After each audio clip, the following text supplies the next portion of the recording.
Hello বন্ধুরা, তোমরা সবাই কেমন আছো? আশা করি ভালো আছো। আমি একটা নতুন ভিডিও নিয়ে তোমাদের সামনে উপস্থিত হলাম। দেখো কেমন লাগলে অবশ্যই লাইক শেয়ার অ্যান্ড সাবস্ক্রাইব অবশ্যই করো। পরে একটা চিচিঙ্গে ছিল, সকাল থেকে চিন্তা করছিলাম যে কী রান্না করবো। তারপর চিচিঙ্গেটাকে আমি ভাবলাম মশলা চিচিঙ্গে করি।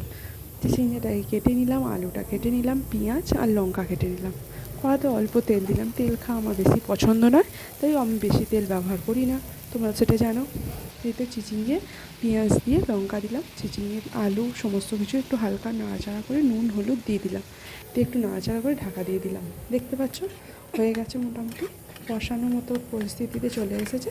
কষিয়ে নিচ্ছি, কষিয়ে নিয়ে কিছুক্ষণ কষাবার পর ওটা ঢাকা দিয়ে দেবো।